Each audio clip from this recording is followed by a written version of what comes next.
আসসালামু আলাইকুম। আজকের ভিডিওতে আপনাদেরকে সকলকে স্বাগত। আজকের ভিডিওর টপিকস হচ্ছে কিভাবে আমরা একটি অবজেক্টকে স্কেচআপের মধ্যে মুভ এবং কপি করতে পারি। চলুন কথা দীর্ঘায়িত না করে শুরু করা যাক।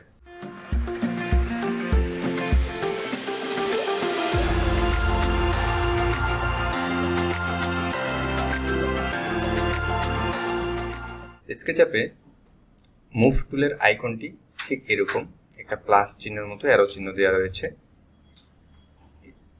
দেখতে পাচ্ছি আমরা। এটা ক্লিক করলে হবে, অথবা কিবোর্ড থেকে কি করব, এম প্রেস করব। এম প্রেস করলে কি হবে, মুভ কমান্ডটি অ্যাক্টিভ হয়ে যাবে। কাজের সুবিধার্থে আমি একটা রেক্ট্যাঙ্গেল ড্র করে নিলাম।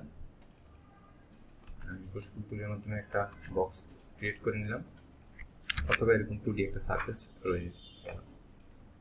ওকে, এখন আমি এটাকে মুভ করব। এটা কি করব, মুভ করব। তাহলে আমি মুভ কমান্ডটি অ্যাক্টিভ করি। অ্যাক্টিভ করার পর তার নির্দিষ্ট একটা বেস পয়েন্ট ধরে কি করব, আমি এখান থেকে মুভ করতেছি।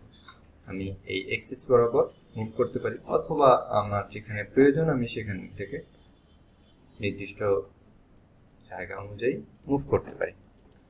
ঠিক আছে, আবার এখানে রাখে দিলাম, মুভ করলাম। এই ছিল সিম্পল মুভ। এখন আসি কিভাবে কপি করতে হয়। স্কেচআপে কপি বলে কোনো অপশন নাই বা কোনো কমান্ড নাই। এটা কিভাবে আমাদের করতে হবে, যখন আমরা মুভ টুলটি অ্যাক্টিভ করব বা মুভ কমান্ডটি অ্যাক্টিভ করব, অ্যাক্টিভ করার পরে মুভ কমান্ডটি অ্যাক্টিভ করলাম, করার পরে কিবোর্ড থেকে কন্ট্রোল প্রেস করব। কন্ট্রোল প্রেস করলে আমার মুভ টুলটি অ্যাক্টিভ হয়ে গেল। আমরা কিন্তু কন্ট্রোল প্রেস করব, প্রেস করে ধরে থাকবো না। এই জিনিসটা আসলে অনেকেই বুঝতে পারে, অবশ্য বুঝতে পারে না। তো সহজভাবে বোঝানোর ক্ষেত্রে আমরা কন্ট্রোল কিন্তু প্রেস করে ধরে থাকবো না, কন্ট্রোল শুধু প্রেস করবো একবার। তাহলে আমার কি হবে, জিনিসটা মুভ থেকে কপিতে রূপান্তর হয়ে যাবে। ঠিক আছে, এখন আমি যদি এটাকে মাল্টিপল কপি করতে চাই, সেক্ষেত্রে আমার করণীয় কি?